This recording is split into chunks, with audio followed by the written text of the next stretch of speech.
So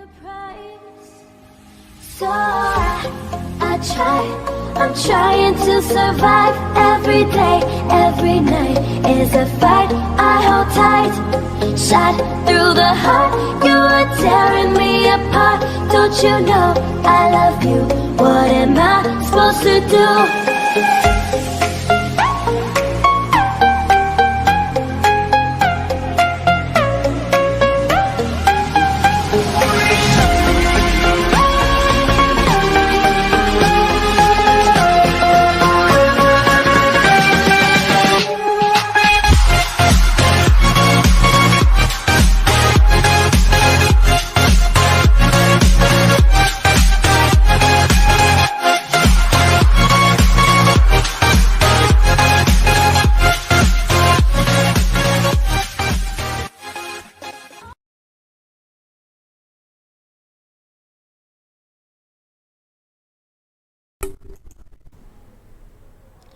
Hola chicos, ¿todo bien? Espero que se encuentren muy bien, que todo esté saliendo súper duper.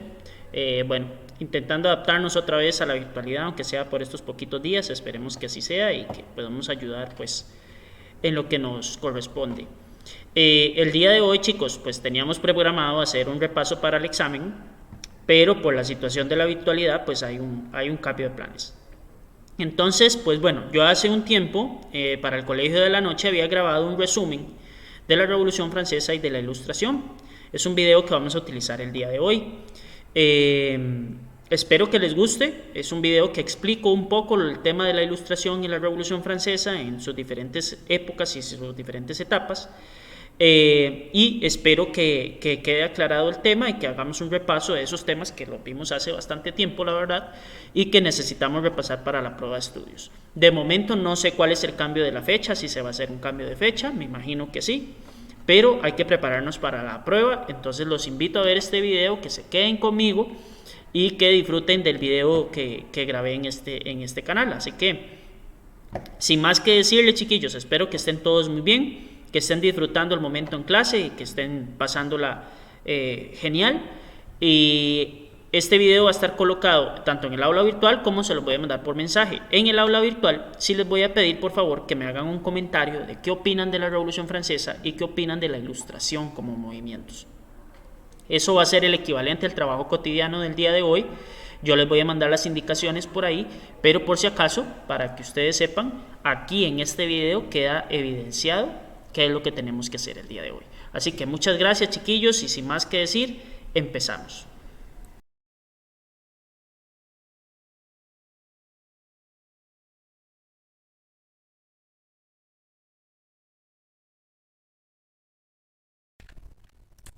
Bueno, primero para iniciar, vamos a hablar un poco de qué es la Ilustración. La Ilustración es un movimiento filosófico en donde se trató de hacer un cambio en la manera de pensar de las personas, principalmente iniciado por los burgueses, que son comerciantes adinerados que quieren acceder al poder de alguna forma u otra.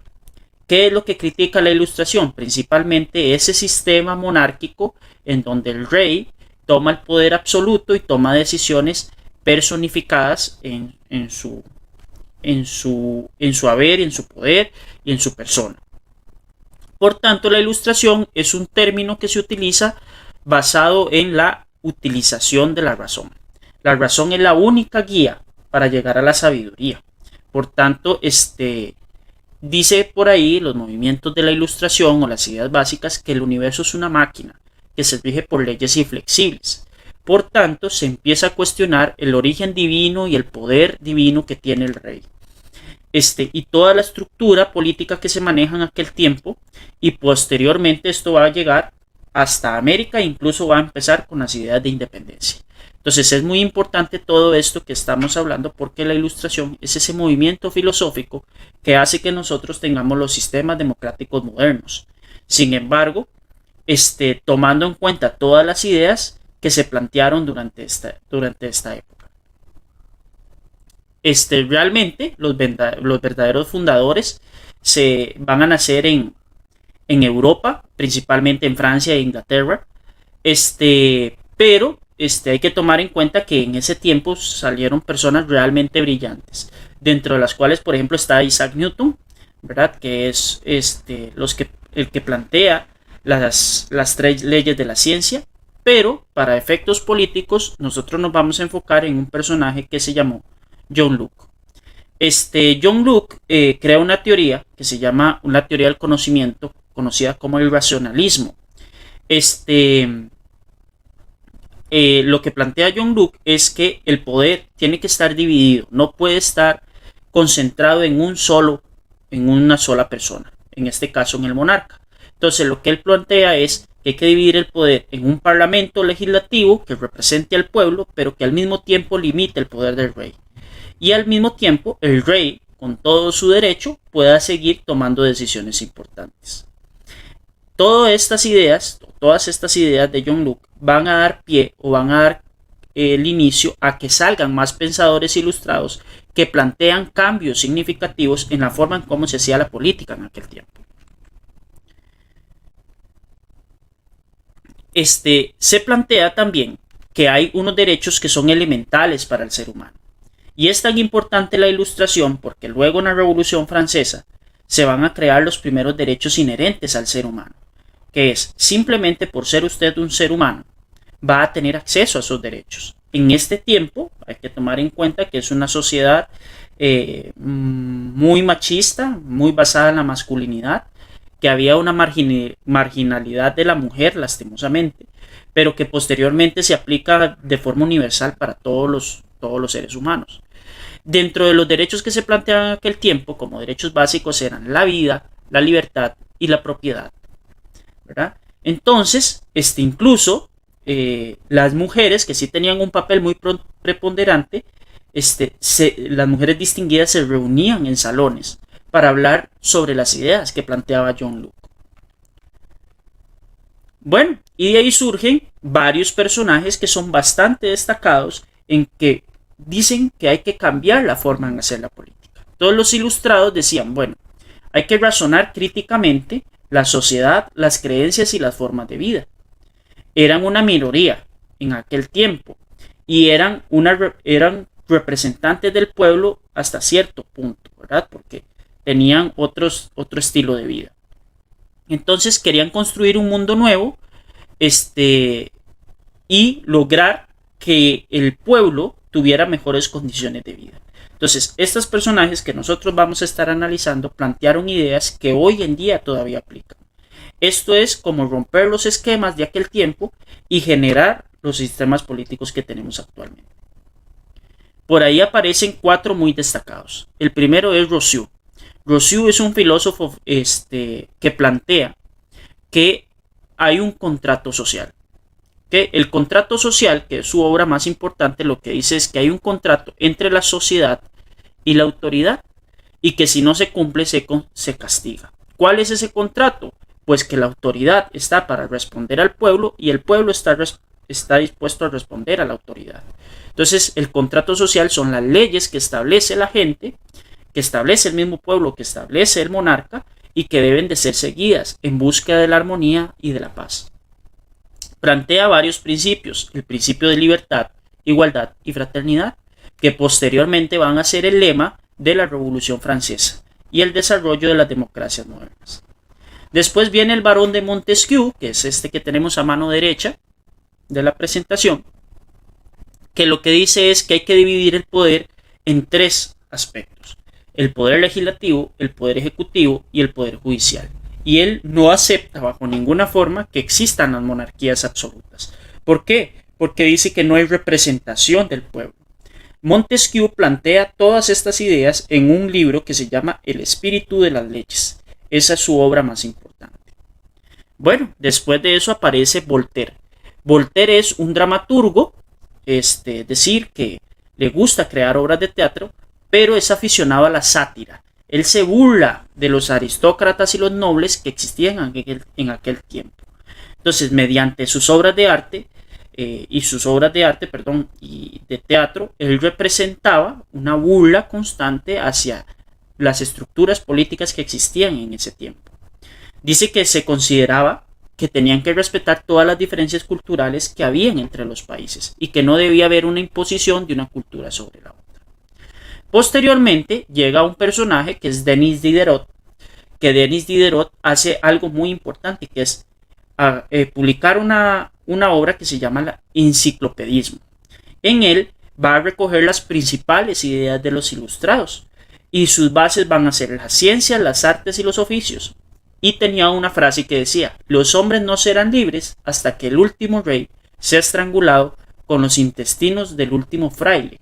Es una frase muy fuerte que él decía que la libertad iba a llegar cuando las monarquías absolutas dejaran de existir.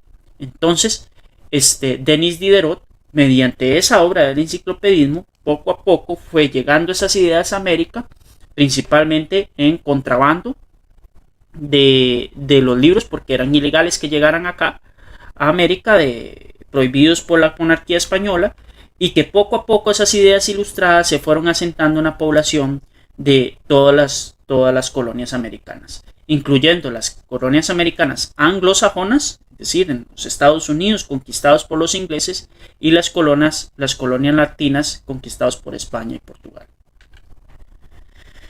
Causa de este movimiento, bueno, el razonamiento, la inconformidad por el sistema absolutista y los altos impuestos que se le tenían que pagar al rey, que se habían debilitado las monarquías en ciertos aspectos porque los monarcas no tenían la capacidad para tomar decisiones en pro y en beneficio de su pueblo, y la poca participación que tenían los burgueses, que tenían mucho poder económico pero poca participación política, ¿verdad? Como consecuencia se va a dar las revoluciones sociales, como la Revolución Francesa, la independencia de las 13 colonias, que hoy es lo que conocemos como Estados Unidos, el desarrollo de la ciencia y la tecnología en muchos campos que antes ni siquiera se atrevían a explorar, el enciclopedismo, que es la recopilación de todas estas ideas ilustradas, y la defensa muy fuerte de la igualdad y la libertad como mecanismos para acceder a la felicidad. Hay otros aportes que se hacen en aquel tiempo. Por ejemplo, dentro del avance científico está el estudio de gases atmosféricos, la teoría del origen del mundo, el globo aerostático, el método científico, el pararrayo, los telescopios, las máquinas de vapor, la imprenta, que es un poquito más vieja, entre otros elementos que permiten que todas estas ideas ilustradas lleguen a las diferentes partes del mundo y haya un cuestionamiento muy muy fuerte de lo que pasaba y cuál era el sistema político. ¿Qué era la principal cuestión? ¿Quién es rey? ¿Por qué es rey? ¿Y quién lo puso ahí? ¿Y por qué ese cargo es hereditario? ¿Y por qué el pueblo tiene que sostener la nobleza, mientras la nobleza, que son la clase más adinerada del momento, no aporta nada significativo a la sociedad? De ahí surge la Revolución Francesa. La Revolución Francesa tiene varios antecedentes. Primero, que hay una monarquía absoluta en Francia, que es muy fuerte, encabezada principalmente por los reyes de dinastía el rey Luis, conocidos como rey Luis, el rey Luis XIV, el rey Luis XV y el rey Luis XVI. Hay una división muy clara entre el clero, que son los miembros de la iglesia, la nobleza, que tenían un estilo de vida muy bueno, muy propio, y que tenían los lujos y todo lo que ellos deseaban, y un pueblo que estaba desgastado, hambriento, con ganas de cambios y que no tenía nada que perder. El pueblo estaba conformado por tres clases sociales: burgueses, que tenían mucho dinero; artesanos, que se dedicaban a algún oficio, dígase panaderos, zapateros, agremiados; y los campesinos, que se dedicaban al trabajo de la tierra, del trabajo agrícola, entre otros. Los artesanos y los campesinos pagaban impuestos muy altos y excesivos sobre las ganancias, o a veces inclusive sobre las cosas que se tenían. Entonces, a veces el pago de impuestos era tan fuerte que al campesino y al artesano no le alcanzaba para vivir ni tener condiciones básicas de vida. Eso lo llevaba a marginarse en sistemas de pobreza muy fuertes. Había hambre y había desocupación. Había muchísima gente que estaba en índices de pobreza extrema, que no tenían alimento para hacer ni siquiera los 3 tiempos de comida, y había muchísimo desempleo, porque los reyes, vuelvo y repito, no tenían la capacidad de generar esos nuevos puestos de trabajo para que la gente estuviera empleada, estuviera ocupada. Y se hacen sentir que estas ideas ilustradas pueden ser la solución a todo lo que está pasando, ¿verdad? ¿Qué se buscaba? Establecer una monarquía constitucional, es decir, que el rey siga siendo rey, pero que tenga limitaciones en su poder. Una constitución, una ley que que limita el poder del rey, aparte de otros dos poderes, el poder legislativo y el poder ejecutivo, el poder judicial, perdón. Y aparte de eso, se empiezan a formar grupos políticos, como los girondinos, los jacobinos y los constituyentes, que posteriormente son los que se van a hacer cargo de hacer la revolución. Bueno, resulta que en 1774 el rey Luis XVI, que es el último rey de Francia, obliga a los nobles a pagar impuestos y a reducir gastos. Sin embargo, esas medidas no van a ser suficientes. ¿Por qué? Porque unos años después, en 1786, las cosechas en Francia van a ser muy negativas. Eso se va a generar por un periodo muy largo de sequía y porque los alimentos que llegaban no eran suficientes. Aparte, se menciona en aquel tiempo que el rey Luis XVI manda hacer compra de algunos alimentos, los va a entregar a París, que es la capital de Francia en aquel momento, y llegan descompuestos esos alimentos. Los ciudadanos toman eso como una ofensa de parte del rey, y deciden levantarse en armas. Y ahí es donde empieza el proceso de independencia. En 1789, que es realmente cuando estalla la revolución, se propone redactar una constitución. El rey Luis XVI manda a sus tropas para disolver al pueblo, pero el pueblo decide defenderse y se inicia la Revolución Francesa como tal. ¿Cuándo va a iniciar? Cuando el pueblo empieza a tomar armas, pero le falta un elemento muy importante, que es la pólvora. Entonces el pueblo en general fija sus ojos en el lugar donde el rey Luis XVI y sus tropas guardaban la pólvora, que es la cárcel de la Bastilla. Por tanto, el pueblo toma la cárcel de la Bastilla y ahí es donde inicia el proceso de revolución francesa. ¿Qué va a generar la toma de la Bastilla? Tener las balas y la pólvora suficiente para en algún momento tener un conflicto armado con el ejército francés a cargo del rey Luis XVI. Y empieza, por así decirlo, una especie de lucha o guerra civil. Bueno, ahí se toma como poder, toman como poder los constituyentes y crean una declaración que se llama la Declaración de los Derechos del Hombre y del Ciudadano y se funda la República de Francia. Ellos toman el poder y asumen el poder político del país, porque esto era un nivel de descontrol tal que había un descontento muy muy alto sobre el rey Luis XVI. Bueno, cuando llega el año 1792 se crea un nuevo gobierno, que es el gobierno de la Convención Nacional. Ahí van a predominar un grupo que se van a llamar los jacobinos. Se abole la monarquía, se quita el poder del rey, se proclama esa república, se establece como tal y asume el poder un joven jacobino que se llama Robespierre, que tenía un odio muy profundo sobre la monarquía y que quería un cambio definitivo. Robespierre fue cambiando su política como fueron pasando los años. En un principio Robespierre estaba en contra, por ejemplo, de la pena de muerte y este tipo de cosas. Pero al asumir el poder Robespierre y convertirse en la persona más poderosa de Francia, él crea un sistema de ejecución que se aplicaba años anteriores que se llama la ley de la guillotina. En el año 1793 y 1794, el rey Luis y su esposa María Antonieta son capturados huyendo de Francia.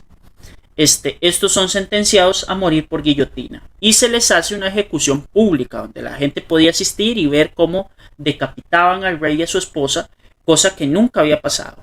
Esto es un inicio muy importante de algo, que es eliminar de facto un poder de un rey, cosa que nunca había pasado anteriormente, y que es un acto público a los ojos no solo de los franceses, sino de todas las otras monarquías que estaban alrededor de Francia, porque en el momento en que se hace esto, las monarquías absolutas y el sistema absolutista es el que gobierna alrededor de Europa, ¿verdad?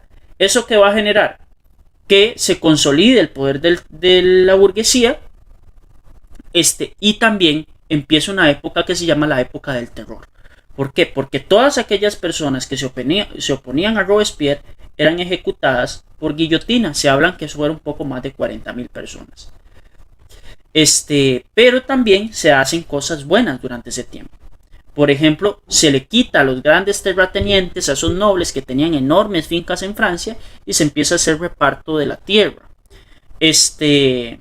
se establece un directorio, que después vamos a ver cuál es su papel, y como la historia lo manda, Robespierre también en algún momento es acusado de dictador y se es ejecutado por la misma ley que él creó, que es la ley de la guillotina.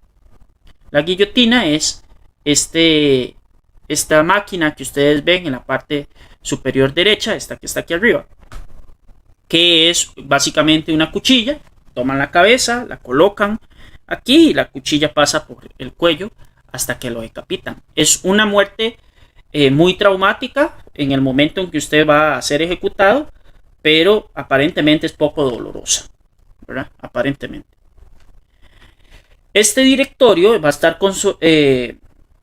conformado en un inicio por 5 personas, después se reduce a 3, pero hay un general que está haciendo o está tomando el control de Francia y está ganando múltiples batallas alrededor de Francia.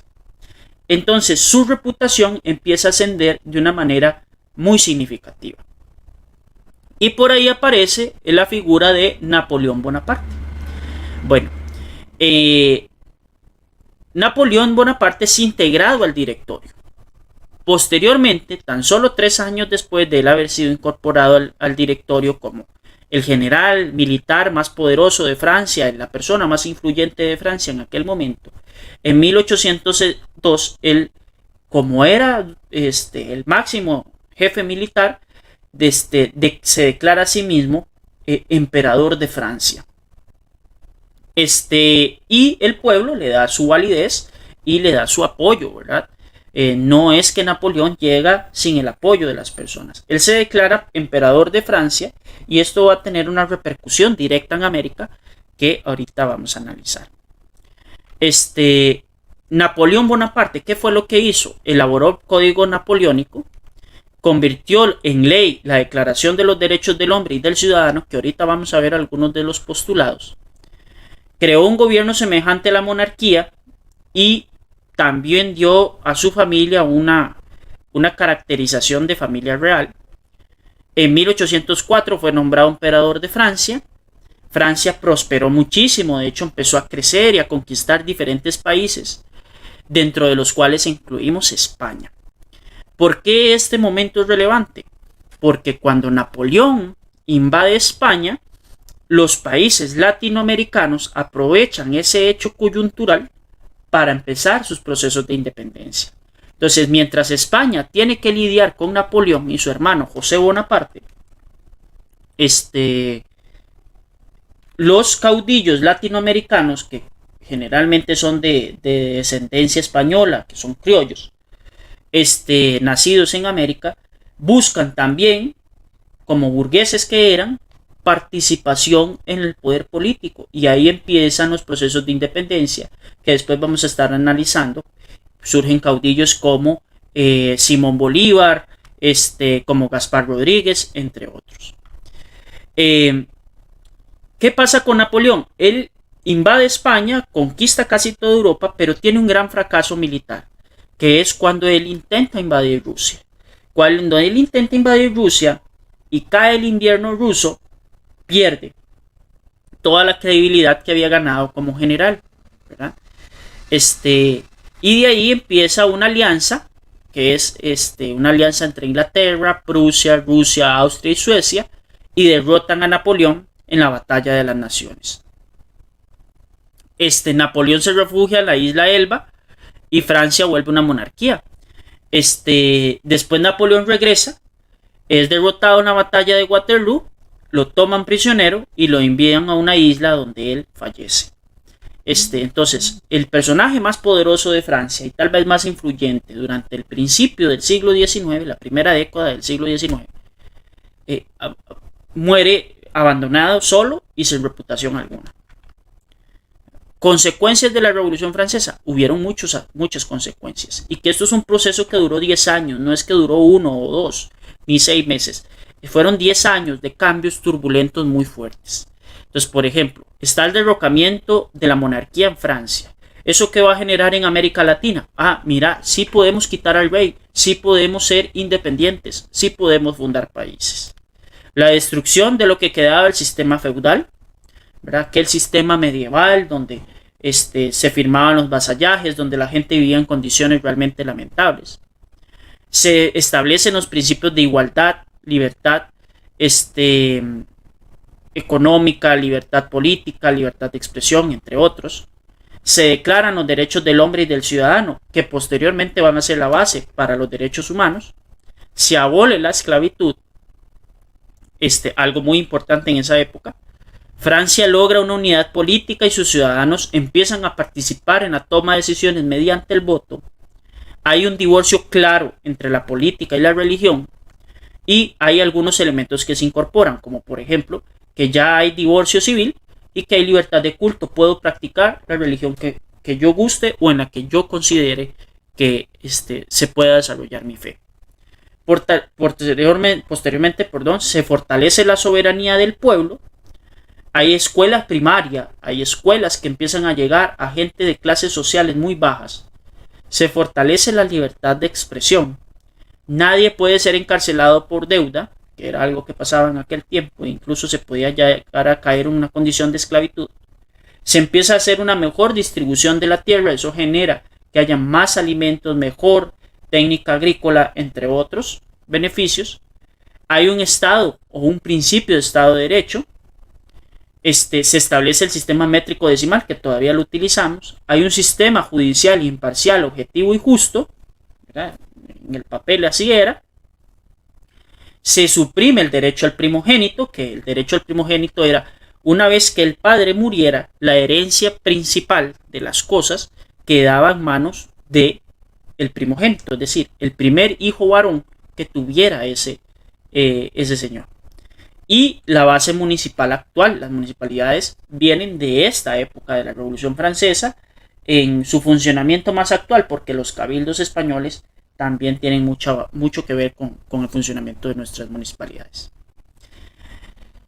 La Declaración de los Derechos del Hombre tiene muchos artículos, dentro de los cuales son 17 la base, que son estos que ustedes ven en pantalla, donde destacan, por ejemplo, que los hombres nacen libres y permanecen libres e iguales, que hay derecho de libertad, que la soberanía reside sobre la nación, es decir, sobre el pueblo, que la libertad es hacer todo lo que no haga daño, que la ley solo impide actos perjudiciales, que la ley aplica para todos independientemente de su clase social o su dinero o lo que ustedes tengan disponible, que solo puede ser acusado o arrestado cuando la ley lo indica, y aquí nace el principio de culpabilidad o el principio de inocencia, que es que todo el mundo es inocente hasta que se demuestre lo culpable, que es el artículo 9.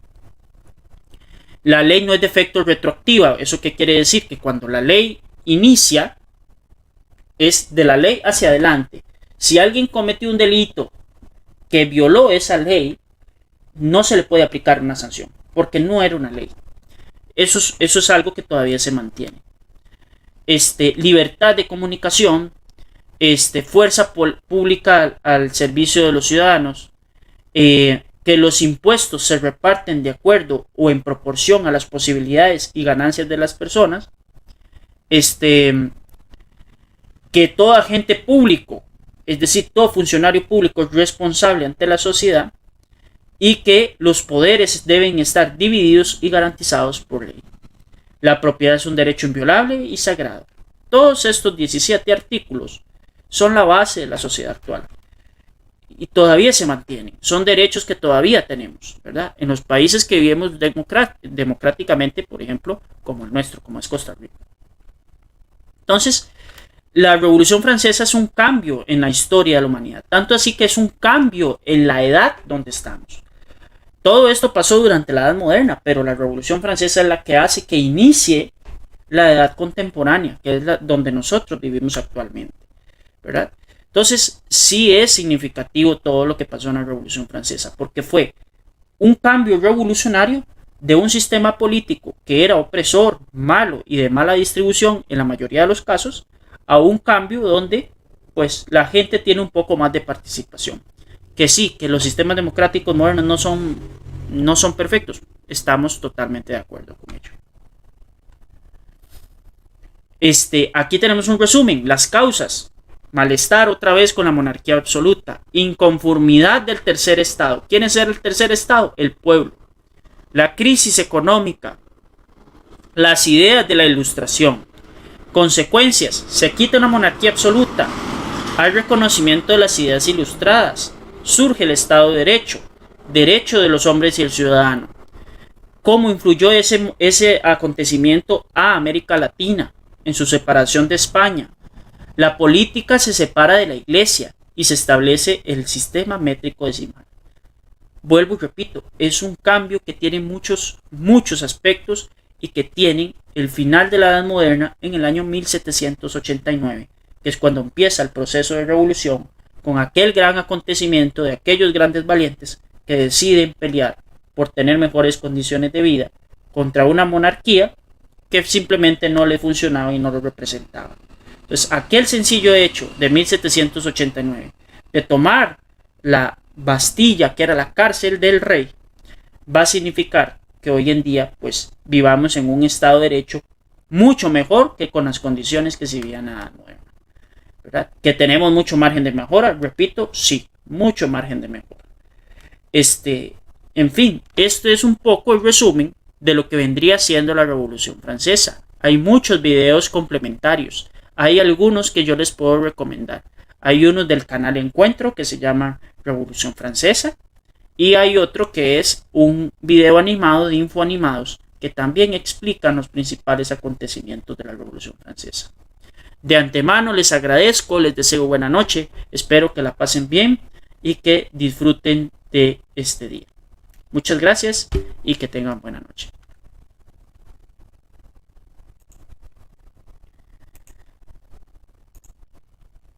I'm all alone. What made you disappear? Shut the door and kill the light. You're not here tonight. Let me wipe my tears. So I'm trying to survive every day, every night is a fight. I hold tight, shot through the heart. You are tearing me apart. Don't you know I love you? What am I supposed to do?